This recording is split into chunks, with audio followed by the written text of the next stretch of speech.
Hey guys, today we're going to teach you how to build this planter stand. We had these succulents outside on a wall we built this past spring.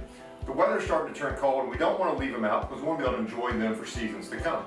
So it's a few simple steps, a few small supplies, and you can easily build this at home. So the supply list for this project is pretty simple. We just need some 2x2s and some 1x2s, then we're going to cut those to size. As we mentioned, you can make any size you want to, so you don't have to follow our tutorial, just adjust your cuts and build it as you need to. We'll want to start by measuring and cutting our 2x2s and our 1x2s. Our 2x2s are going to be for the legs, and our 1x2s are going to form all of our cross braces. So as we mentioned, you can build this to whatever size you want. For us, our legs, or our 2x2s, we're going to be 4 feet. And then our 1x2s are going to be 36 inches or 3 feet and about 5 inches. Again, build this to the size you need. As you can see, we've cut down our 2x2s and we've cut down some of our 1x2s. And then we had a little bit left over for our 1x2s so that we could cut our 5-inch pieces out of it and save a little bit on our wood.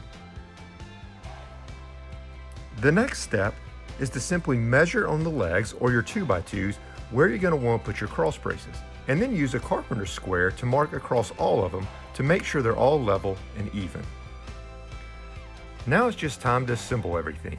It's simply putting things together, and we used a nail gun to make this quick and simple. You can also use some screws if you want to.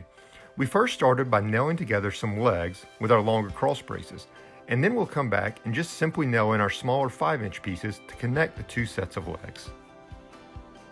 Finally, we're just going to add a little paint, and we're done with this simple project. So as you can see, it's a real simple process to build this. You just need a few tools, a few products, and then you can have it painted and ready to go in no time. You can find the full tutorial on the site, so make sure you jump over there and check it out, handmadehome.net, and we'll see you next time.